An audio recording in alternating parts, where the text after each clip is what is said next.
કેમ છો મિત્ર? તો આજે આપણે જોવાનું છે ગુજરાતીનું પુનરાવર્તન. મિત્રો આપણે અત્યાર સુધી આપણે આગળ ઘણા ચેપ્ટર એટલે કે શું કહેવાય કે આપણું રવિશંકર મહારાજનું આ જે ચેપ્ટર હતું એ આપણે આખું પૂરું કર્યું.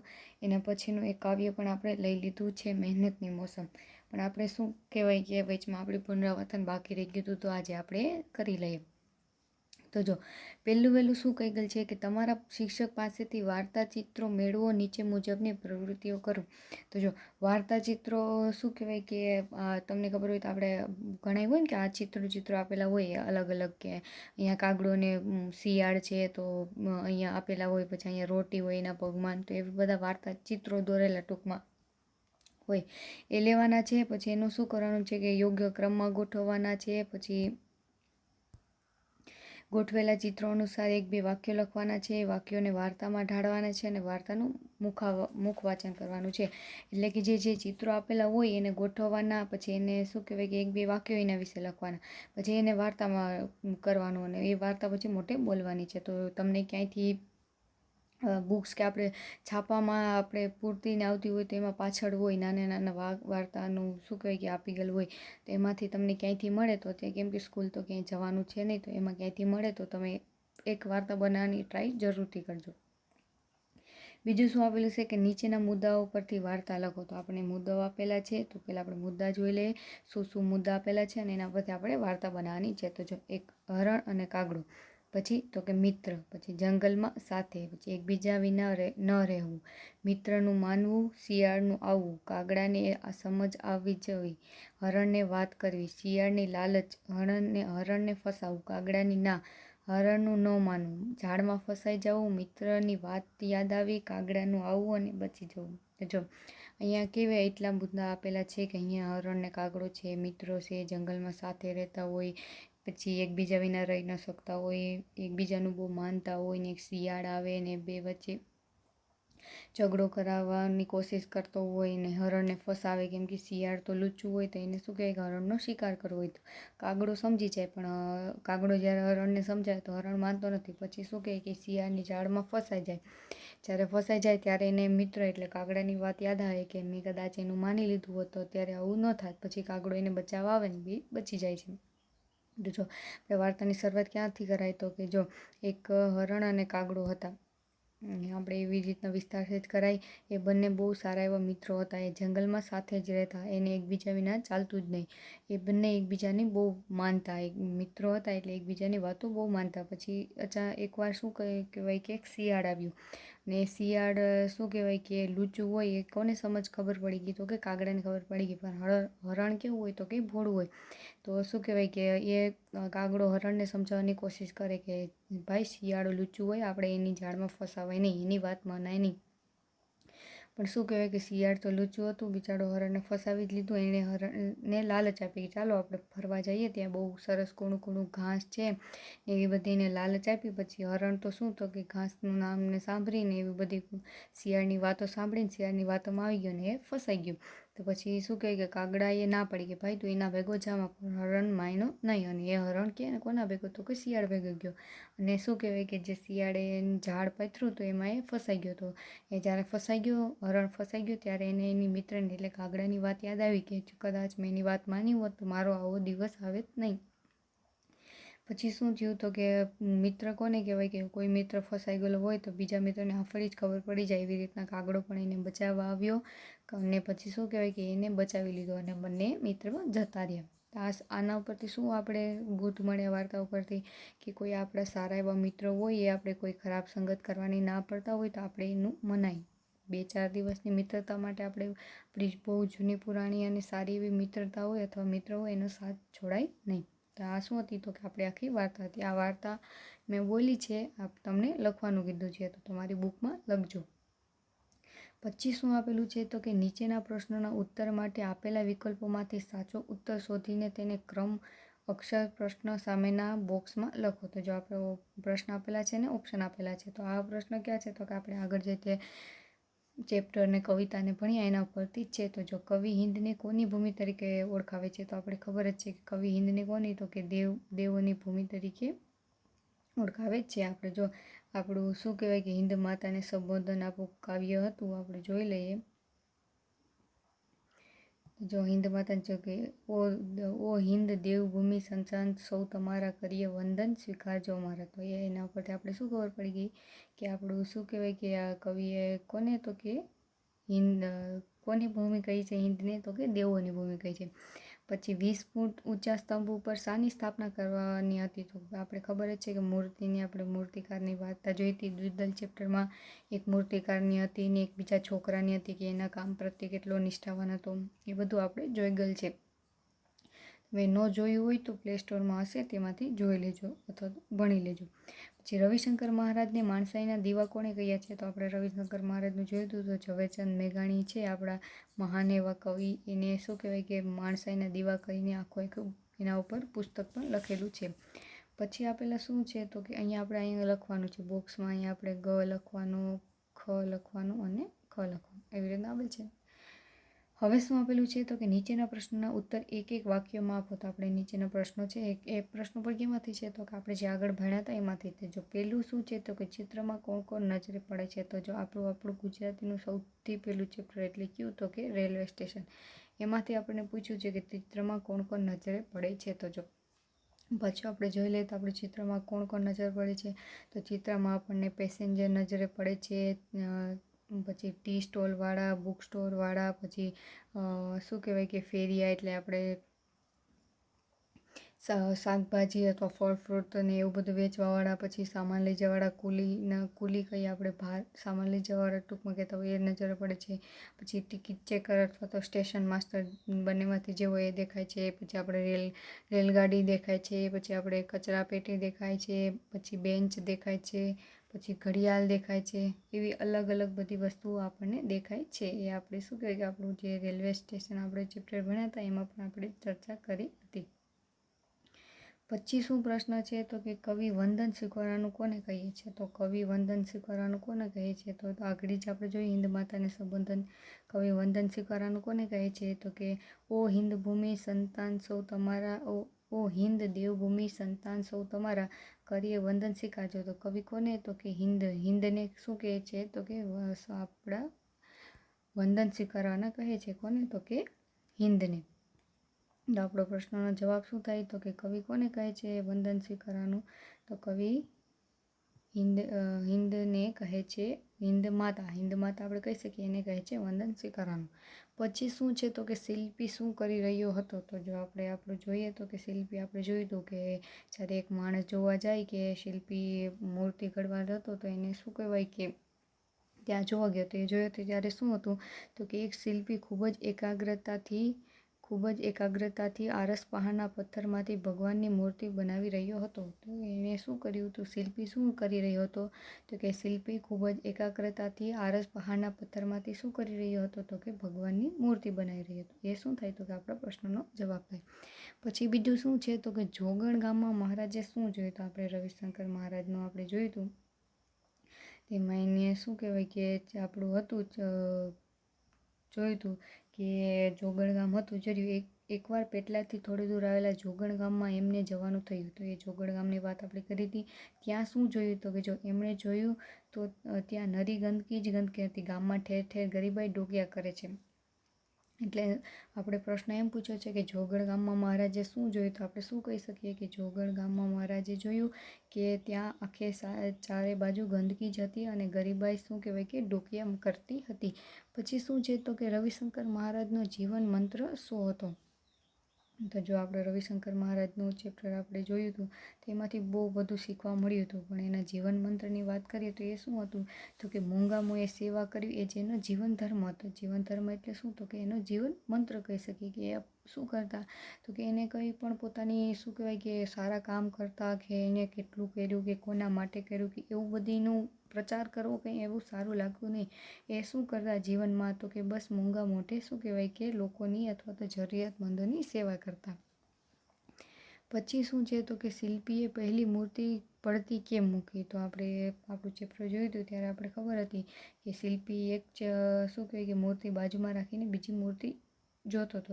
જ્યારે એને પેલા ભાઈએ પૂછ્યું કે શું કહેવાય કે બીજી મૂર્તિમાં શું કહેવાય કે તમે શું કામ મૂર્તિ મૂકી દીધી, તો એને શું કીધું મૂર્તિકારે, તો કે મૂર્તિમાં થોડુંક નુકસાન થયેલું છે. તો ઓલા માણસે પૂછ્યું કે શું નુકસાન થયેલું છે, ત્યારે શું કીધું તો કે એના નાક પાસે એક નાનો ઘસરકો થઈ ગયો છે. એટલે શું કહેવાય કે મૂર્તિકારે એ મૂર્તિ પડતી મૂકી દીધી હતી.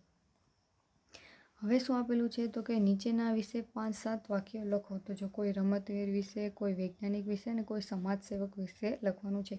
આમ જોઈએ તો આપણે તો અનેક રમતવીર, વૈજ્ઞાનિકો અને સમાજસેવક છે, છતાં પણ આપણે કોઈ એક વિશે ચર્ચા કરીએ. તો જો પહેલાં રમતવીરની વાત કરું ને, તો રમતવીરમાં છે આપણા હોકીના જાદુગર એવા ધ્યાનચંદ છે. એ ધ્યાનચંદ જે હતા ને એ આપણા શું કહેવાય કે હોકીના પ્લેયર હતા, અને તેણે શું કહેવાય કે હોકીના જાદુગર તરીકે, એટલે કે અત્યાર સુધી શું કહેવાય કે એવા કોઈ હોકીના પ્લેયર બન્યા નથી એવું પણ આપણે કહી શકીએ. એને કહેવાતું કે હોકીના જાદુગર તરીકે પણ ઓળખવામાં આવતા.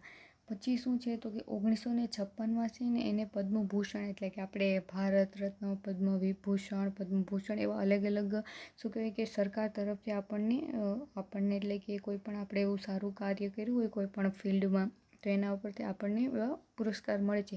તેમને પદ્મભૂષણ સહિતનો પુરસ્કાર પણ મળેલો છે. પછી 29 ઓગસ્ટ એની જન્મ તારીખ છે. 29 ઓગસ્ટ છે ને એ શું કહેવાય કે એની જન્મ તારીખ છે ને તેના દિવસે આપણે શું કહેવાય તો કે રાષ્ટ્રીય રમત દિવસ તરીકે પણ આપણે ઉજવવામાં આવે છે. કોના તો કે ધ્યાનચંદના જન્મદિવસ 29 ઓગસ્ટના દિવસે. અને બીજું એના વિશે કહીએ તો તેઓ કેવા હતા તો કે એવો આપણો ભારત આઝાદ થયો તો એ પહેલાં ત્યારની આર્મીમાં હતા, એટલે કે આપણી સૈનિક હોય, આપણા આર્મી કેવા હોય એમાં એ ભરતી હતા, અને આર્મી તરફથી જ હોકીમાં રમતા.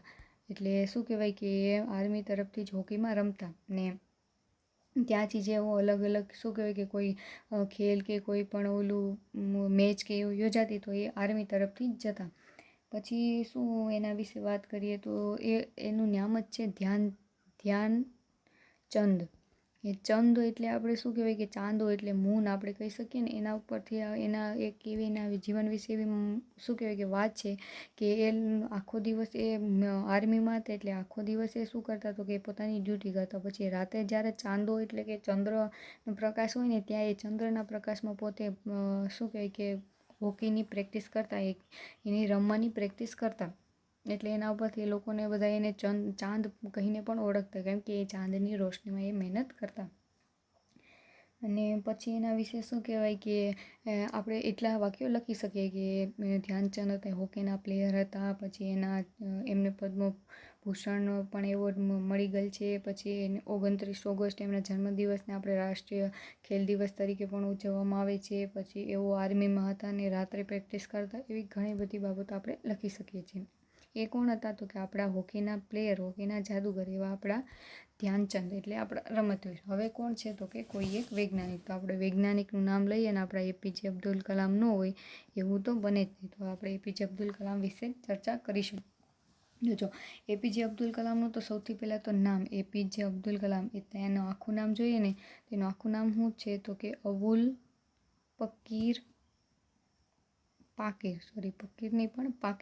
અબુલ પાકીર જૈનાલુદ્દીન અબ્દુલ કલામ. એટલે મોટું બધી નામ છે, હું એ લખી તો પૂરું નહીં થાય, પણ શું નામ છે એનું તો કે અબુલ પાકીર જૈનાલુદ્દીન અબ્દુલ કલામ. એ શું હતું તો કે એનું આખું નામ હતું. એ કોણ હતા તો કે આપણા વૈજ્ઞાનિક, આપણા અંતરિક્ષના વૈજ્ઞાનિકોમાં સૌથી મોટો અને સૌથી સારો એવો ફાળો કહી શકીએ તો એવા વૈજ્ઞાનિકોમાં એ હતા.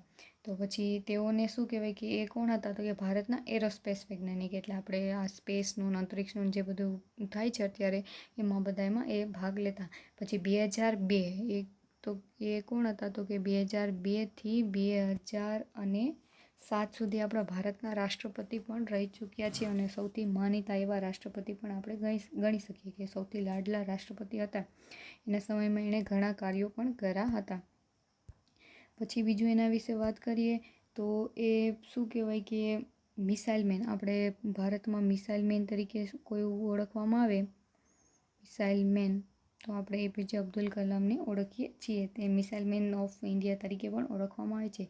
પછી આપણે છે ને 1998માં આપણે પોખરણ પરીક્ષણ કર્યું હતું. એટલે તમે પોખરણ પરીક્ષણ એટલે શું? પરમાણુ પરીક્ષણ એટલે કે સૌથી ઘાતકમાં ઘાતક આપણે બોમ્બ કહી શકીએ પરમાણુ. એ પરમાણુને જ્યારે આપણા દેશમાં હતું નહીં, પછી આ લોકોના અબ્દુલ કલામ ને એના જેવા અનેકો જે આપણા વૈજ્ઞાનિકો હતા એનો મહત્ત્વનો ફાળો હતો ને એનેથી આપણે શું કે આપણા દેશને પોતાનું પરમાણુ બનાવ્યા હતા અને એણે પોખરણ ખાતે એનું પરીક્ષણ કર્યું હતું.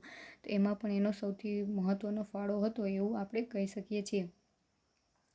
પછી શું કહેવાય કે નાનપણમાં તેઓ નાનપણની એની વાત કરીએ તો એનું ક્યાં તો કે તમિલનાડુમાં આપણે શું કહેવાય કે ધનુષકોટી નામના જે રામેશ્વરમમાં એમનો જન્મ થયો હતો. પછી એ નાના હતા ત્યારે બહુ ગરીબ હતા. એના પરિવાર મોટો પણ હતો અને શું કહેવાય કે પરિવારની મદદ કરવા માટે એ નાના હતા ત્યારે છાપા વેચવાનું કામ પણ કર્યું હતું. તો શું કહેવાય કે એક નાનકડા એવા શું કહેવાય કે જગ્યાથી એ દેશના રાષ્ટ્રપતિ સુધીનો એણે સફર પોતાની મહેનત અને સંઘર્ષથી કર્યો હતો. તો આપણે એવા મહાન વૈજ્ઞાનિકને યાદ કરવા જોઈએ. હવે કોણ આપેલું છે તો કે સમાજસેવક. તો આપણે કોઈ એક સમાજસેવક વિશે પણ જોઈ લઈએ. તો સમાજસેવકમાં આપણે કોનું તો કે અમૃતલાલ વિઠ્ઠલદાસ ઠક્કર એટલે કે આપણે ઠક્કર બાપા વિશે આપણે જોવાનું છે. ઠક્કર બાપા કોણ હતા તો કે એ આપણા દેશમાં અથવા તો આપણા ગુજરાતની વાત કરીએ તો આપણે ગુજરાતના જ હતા. અને એને આપણા શું કહે કે આપણા ગુજરાત સહિત આખા દેશના જે આદિવાસી લોકો હતા ને એના માટે બહુ સારું એવું સેવાનું કાર્ય કર્યું હતું. તેઓ ગુજરાત રાજ્યના આદિવાસી લોકોના શું કહેવાય કે આગળ લઈ આવવા વિકાસ કરવા માટે મોટો એવો ફાળો આપ્યો હતો. જે તેઓ એક શું કહેવાય કે એન્જિનિયર હતા અને જ્યારે તેમણે આપણા દેશના મજદૂરોની દયનીય અવસ્થા જોઈને ત્યારે શું કહેવાય કે એને બહુ દયા આવી કે એની સ્ટડી શું કહેવાય કે સ્ટડી એની એન્જિનિયરિંગ કરી હતી. એ મુંબઈમાં સારી એવી જોબ પણ કરતા, એ વિદેશમાં પણ ગયા હતા નોકરી કરવા. પછી આપણા દેશમાં મૂવીમાં જ્યારે શું કહેવાય કે રેલવે પાટાનું સાઈડ એવું કંઈક સમથિંગ કામ હતું નહીં, હા એવું કંઈક કામ હતું જ્યારે કરતા હતા ત્યારે એણે જોયું કે આપણા જે સફાઈ કર્મચારીઓ હતા ને એને આખા શું કહેવાય કે આખા રાજ્ય આપણે મુંબઈ એક ત્યારે એક આખું રાજ્ય હતું તો એ બધાને શું કહેવાય કે સફાઈ કરવી પડતી. એટલે કે શું કહેવાય કે થોડા એવા લોકોએ આખું બહુ મોટું બધી કામ કરવું પડતું અને એની ગરીબી બહુ જ વધારે હતી. તો આ બધું જોઈ એને શું કહેવાય કે એને બહુ દયા આવી અને એને શું કહેવાય કે પોતાની નોકરી છોડીને એ લોકોની સેવામાં જોડાઈ ગયા. શું કહેવાય કે પછી એ લોકોને જ્યારે સમાજ સેવા કરતા અને લોકોના ઘર ઘર સુધી પહોંચ્યા અને એણે શું કહે કે આપણે ગુજરાત જ નહીં તો આમ જોઈએ તો આખા બધા હિમાલય સુધીની સફર કરી ગયેલ છે. અને બધા લોકોની આદિવાસીઓ જે હતા એ લોકોનું જીવન સુધારવામાં આગળ લઈ આવવામાં ઘણું બધું કાર્ય કરેલું છે. એટલે આ બધા કાર્યોથી જે લોકો છે ને એને ઠક્કર બાપા તરીકે પણ ઓળખતા. તો એ શું હતા તો કે આપણા એવા મહાન એવા આપણા શું કહેવાય કે સમાજસેવક હતા. આપણે એક બીજા સમાજસેવક આપણા રવિશંકર મહારાજ વિશે તો આખું શું કહેવાય કે ચેપ્ટર જ છે એ જોયા. આ પણ એક એવા જે મહાન એવા શું કહેવાય કે સમાજસેવક હતા આપણા ઠક્કર બાપા. તો શું કહેવાય કે હવે આપેલું છે તમારી દિનચર્યા લખો. તો આમાં શું કરવાનું છે તો કે તમે સવારે ઉઠો તે માંડીને રાત્રે સૂવો ત્યાં સુધીમાં તમારે શું શું કરો. તમે ઉઠો, બ્રશ કરો, જમો, નિશાળે જાઓ, ત્યાં હોમવર્ક કરો, લેક્ચર ભરો, પાછા આવો, રમો, સાંજે શું કરો, એ આખું બધું લખવાનું છે.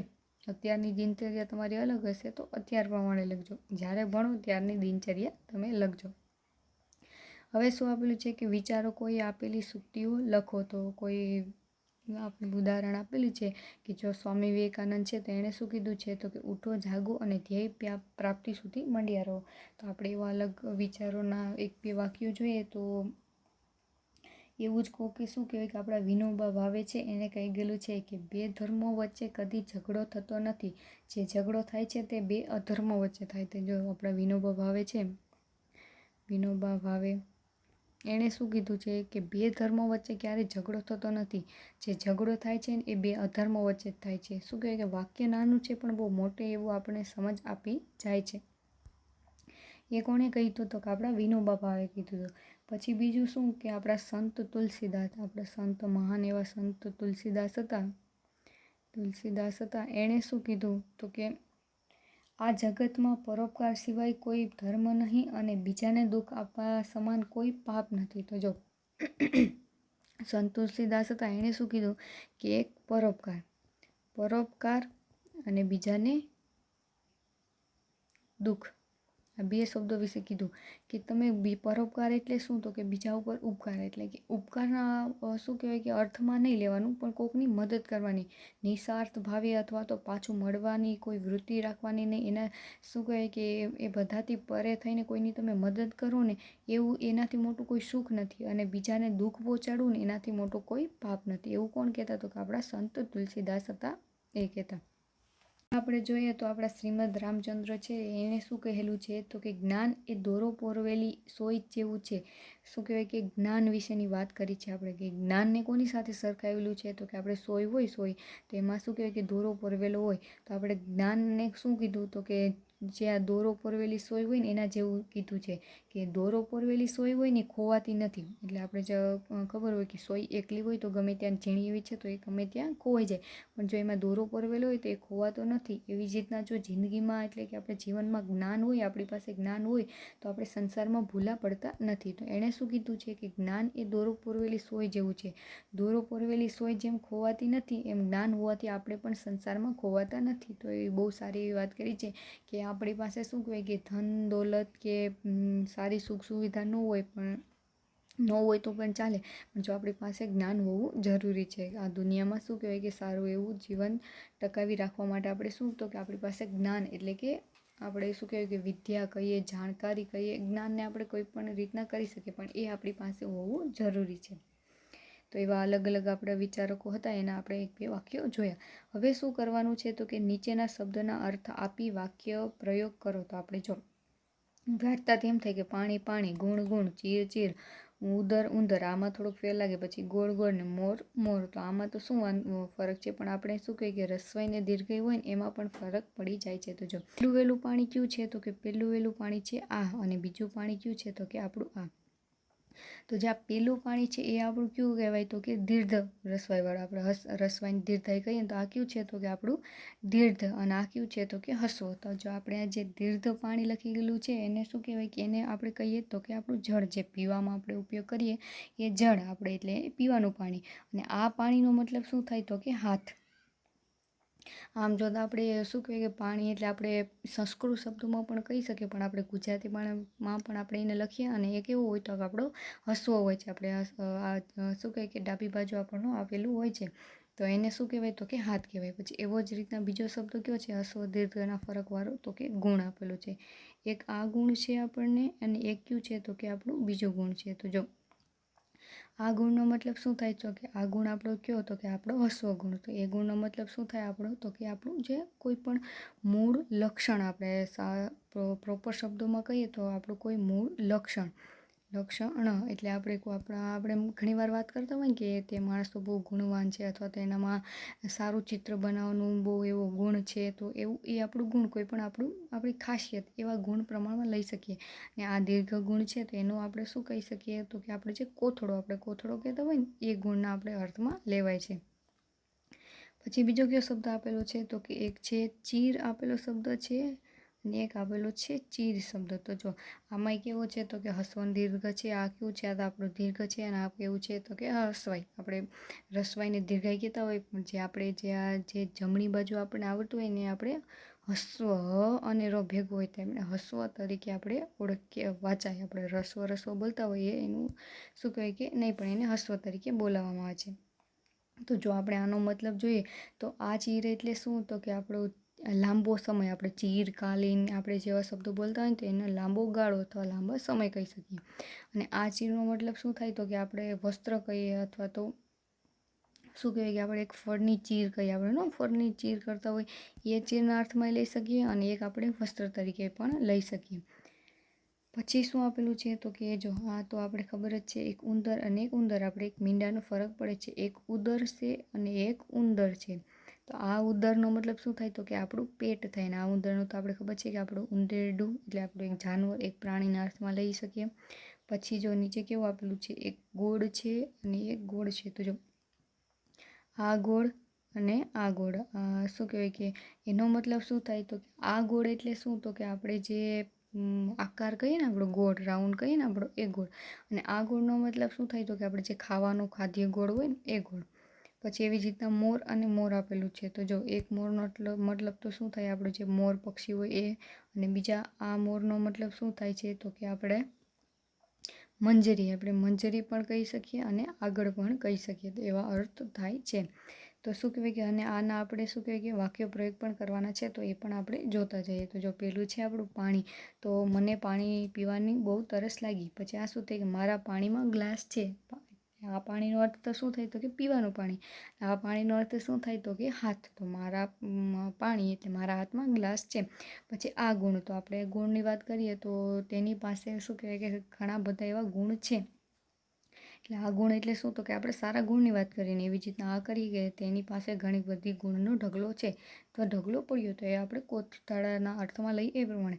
પછી આ ચીજ છે તો આપણે કહીએ કે આ વસ્તુ તો બહુ લાંબા ચીરકાલીન સમયની છે, તો આપણે એ કહી શકીએ લાંબા ગાળાનું, અથવા તો એવી રીતના. અને આ ચીર છે તો આ ચીરનો આપણે શું મતલબ લઈ શકીએ તો કે વસ્ત્ર. તો એમ કહેવાય કે આપણે દ્રૌપદીનું ચીરહરણની આપણે વાત બહુ ફેમસ વાત ચાલતી હોય, તો શું કહેવાય કે આપણે કહી શકીએ કે કૌરવો દુષ્ટ હતા કે જેણે દ્રૌપદીના ચીરહરણ જેવી શું કહેવાય કે ખરાબ બાબત પણ આચરી હતી. તો એવા અર્થમાં આપણે લઈ શકીએ. પછી શું છે તો કે ઉદર. તો આપણે એમ કહીએ છીએ કે મારા પેટમાં દુખે છે, તો એમ કહી શકીએ કે મારા ઉદરમાં દુખે છે. અને ઉંદરનું કહેવાય તો કે બિલાડી ઉંદરને ખાઈ ગઈ.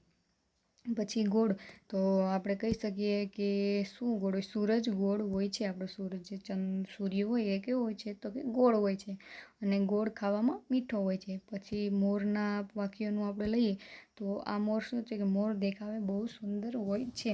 અને આ મોરના આપણે શું કહેવાય કે વાક્ય પ્રયોગ કરીએ તો મોર એટલે કે મંજરી. તો મોર એટલે આગળના હાથમાં લઈએ તો શું કહેવાય કે આગળ બહુ શું કહે કે ભીડ અથવા તો ટ્રાફિક છે એવું આપણે કહી શકીએ. તો આ શું હતા તો કે બધા વાક્ય પ્રયોગો હતા, જે અલગ અલગ શબ્દો હોય. આપણે હવે તો ઘણા શબ્દો મળી જાય, આપણે ક્યાંક ગોતીએ અથવા ગૂગલ ઉપર સર્ચ કરીએ અથવા તો યુટ્યુબમાં વિડીયો કે ક્યાંય મળી જતો હોય તો એ જરૂરથી જોજો. એવા અનેક શબ્દો મળશે કે જે આમ તો લાગે સેમ જ, ઉચ્ચારણ પણ સેમ જ હોય, પણ શું કે રસોઈ દીર્ઘને લીધે એના મિનિંગમાં પણ ઘણો બધો ફેર પડી જાય છે. પછી શું આપેલું છે તો કે રોજિંદા વ્યવહારમાં બોલાતા અંગ્રેજી શબ્દોની યાદી બનાવો અને તેનો વાક્ય પ્રયોગ કરો. તો જો આપણે રોજિંદા વ્યવહારમાં આપણે જોતા હોય તો કે આપણે ક્યાં ક્યાં શબ્દો વાપરીએ, તો જો પેલું આપણે ટેબલ આપેલું છે કે શું કહેવાય કે ટેબલ. તો ટેબલનું આપણે વાક્ય કરીએ તો એવું શું વાક્ય પ્રયોગ થાય એનો તો કે હોમવર્ક કરવા માટે મારા ઘરે મોટું ટેબલ છે. તો એવી જ રીતના આપણે રોજિંદા જીવનમાં તો ઘણા બધા પ્રશ્નો શું કહેવાય કે પ્રશ્નો નહીં પણ શબ્દો વાપરતા હોય. તો જો એક કોલેજ છે, તો જો એને અંગ્રેજી શબ્દોને પણ ગુજરાતીમાં લખવા માટે શું કહેવાય કે એક આપણે લખીએ, જો કોલેજ છે તો એને આપણે આવી રીતના પણ લખી શકીએ, પણ જે અંગ્રેજી શબ્દોને આપણે ગુજરાતીમાં લખતા હોય તો એને કેવી રીતના લખાય તો કે આવી રીતના લખાય.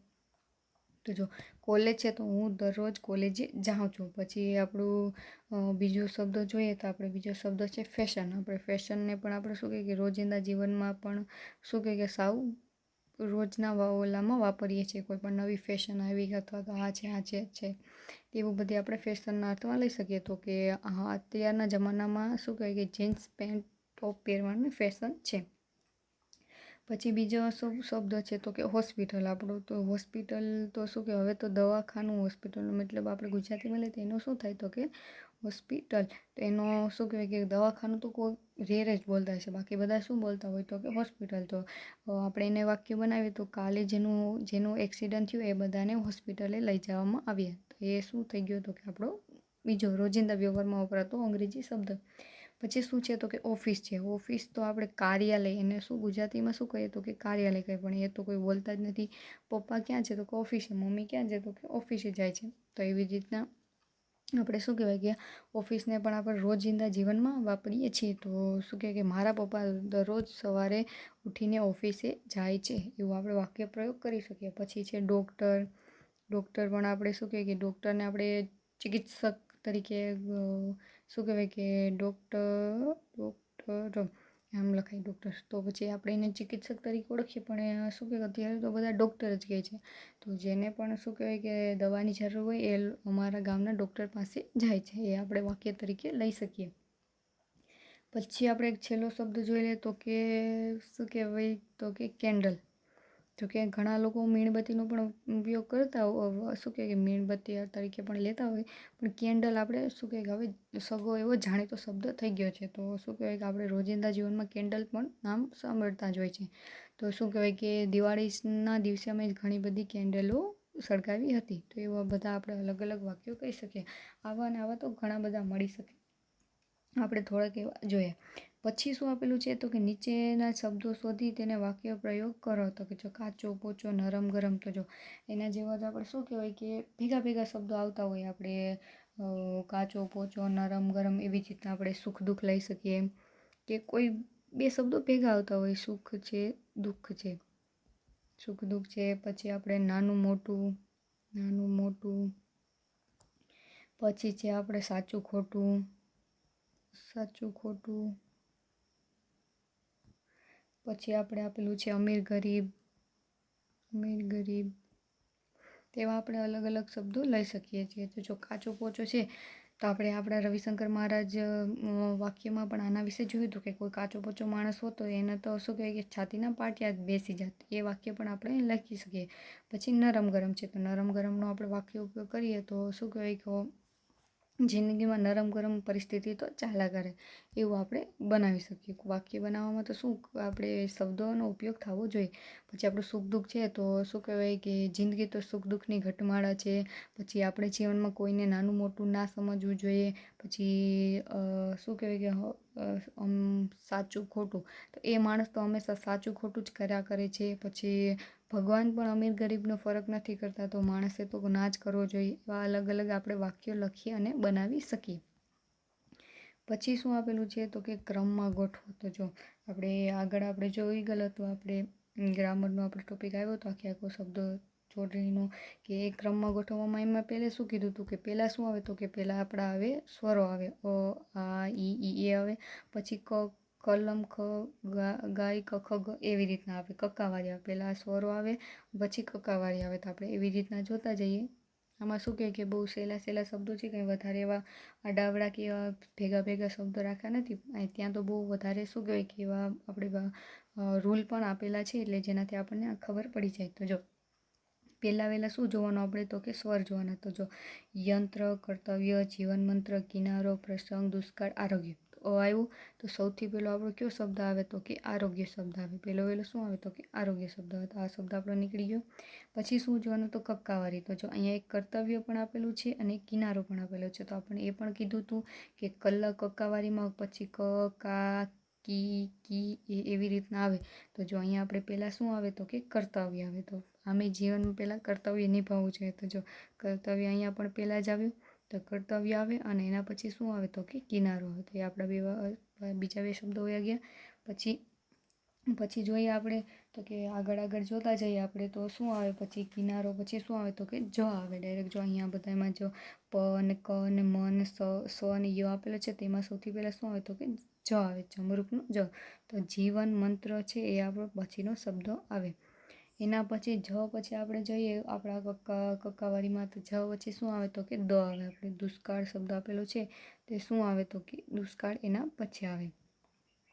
પછી દુષ્કાળ પછી શું આવે, તો કે પ્રસંગ આવે. કેમ કે દ પછી શું આવે, તો કે પ આવે. અને પ્રસંગ પછી શું આવે, તો કે મનો આપણે કયો શબ્દ આપેલો છે, તો કે મૂર્તિ આપેલી છે. મ પછી શું આવે, તો કે ય, તો પછી શું આવે, તો કે યંત્ર આપણો શબ્દ આવે. અને સૌથી છેલ્લે કયું આવે, તો કે સ્વમૂલ્યાંકન. શું આવે, તો કે અહીંયા લખ દઉં, સ્વમૂલ્યાંકન. તો જો આપણે આપણા શબ્દો છે, તો સૌથી પહેલો શબ્દ કયો, તો કે આરોગ્ય. પછી તો કે કર્તવ્ય, પછી કિનારો, પછી જીવન મંત્ર, પછી દુષ્કાળ, પછી પ્રસંગ, પછી મૂર્તિ, પછી યંત્ર, પછી સ્વમૂલ્યાંકન. તો આ બધા શબ્દો શું થઈ ગયા, તો કે આપણા રૂલને આગળને આપણે ભણી ગયેલ છે, એ પ્રમાણે આપણે ક્રમમાં ગોઠવીએ તો એવી રીતના આવે. પહેલાં આપણે સ્વર શબ્દો લેવાના, જે સ્વરને લગતા હોય એ. પછી કક્કાવાળીમાં પછી ક, ખ, ગ એવી રીતના કરવાનું. જો સેમ આપેલા હોય ક આપણે જે એમ કેમ કર્તવ્યની કિનારો આપેલા છે, તો એમાં પણ આપણે લખવાનું છે કે જો પહેલાં ક આવે, પછી કા આવે, પછી કી આવે, પછી કુ આવે, હસ્વન દીર્ઘન, એવા બધા રૂલ છે જે આપણે આગળનું એવું તો આપણો ટોપિક ત્યાં આપણે ભણેલા છે.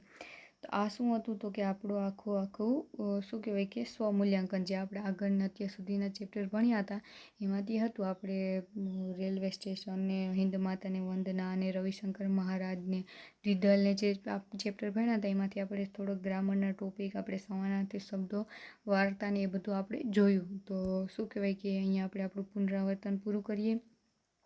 હવે મળશું બીજા ચેપ્ટરમાં. ત્યાં સુધી બાય બાય.